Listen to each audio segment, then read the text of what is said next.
Illinois സെനറ്റിലേക്ക് Barack Obama മത്സരിക്കുന്ന സമയത്തേക്കാണ് നിങ്ങളുടെ ശ്രദ്ധയെ ക്ഷണിക്കുന്നത്. താഴ്ന്ന വരുമാനക്കാർ താമസിക്കുന്ന ഒരു സ്ഥലത്ത് ബരാക് ഒബാമ പ്രചാരണത്തിലായിരുന്നു. ഒരു വീടിന്റെ വാതിൽ പ്രചരണത്തിന്റെ ഭാഗമായി അദ്ദേഹം മുട്ടി. ഒരു സ്ത്രീ വാതിൽ തുറന്ന് പുറത്തു വന്നു. പെട്ടെന്ന് ഒബാമയെ കണ്ടതും അവർ കയർത്തു.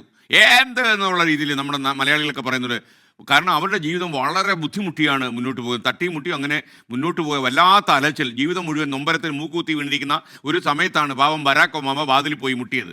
ആവശ്യത്തിന് ഭക്ഷണമില്ല, പലപ്പോഴും പട്ടിണിയാണ്, ബില്ലുകൾ അടയ്ക്കാൻ പണമില്ല. പിന്നെ എന്തിനാ നിങ്ങൾക്കൊക്കെ വോട്ട് ചെയ്യുന്നത് എന്നായിരുന്നു ഈ സ്ത്രീയുടെ ചോദ്യം. സാധാരണഗതിയിൽ അത്തരം സന്ദർഭങ്ങളിൽ സ്ഥാനാർത്ഥികൾ എന്താ ചെയ്യുക? വേടെ അടുത്ത വീട്ടിൽ പോകാം എന്ന് പറഞ്ഞ് തലം വിട്ട് കളയുകയാണ് ചെയ്യുക. എന്നാൽ ഒബാമ അത് ചെയ്തില്ല. അദ്ദേഹം ആ സ്ത്രീയുടെ ബുദ്ധിമുട്ടുകൾ മുഴുവൻ ഇരുന്ന് കേട്ടു. അവരുടെ അവസ്ഥയിൽ ഒബാമ വല്ലാതെ സഹതപിച്ചു. ഇങ്ങനെയൊക്കെയാണോ ജീവിതം എന്നൊക്കെ ചോദിച്ചു. ഇടയ്ക്ക് സംശയങ്ങളൊക്കെ നിവൃത്തി വരുത്തി. അദ്ദേഹം അവരെ എങ്ങനെയെല്ലാം താൻ അധികാരത്തിൽ വന്നാൽ സഹായിക്കാൻ കഴിയും എന്ന് വിശദീകരിച്ചു കൊടുത്തു. ആ സ്ത്രീ സംതൃപ്തിയായി. കാരണം ഇദ്ദേഹം അധികാരത്തിലേക്ക് വരികയാണെങ്കിൽ തൻ്റെ പോലെയുള്ള ആളുകളുടെ ജീവിതത്തിൻ്റെ മാറ്റം ഉണ്ടാക്കാൻ കഴിയുന്ന ആളാണ് എന്നവർക്ക് തോന്നി. അവരാകെ സംപ്രീതയായി എന്ന് വേണമെങ്കിൽ പറയാം. ആ സ്ത്രീ ഒബാമയ്ക്ക് വോട്ട് ചെയ്തു. അത് മാത്രമല്ല, ഒബാമയുടെ പ്രചാരകയായി അവർ മാറുകയും ചെയ്തു.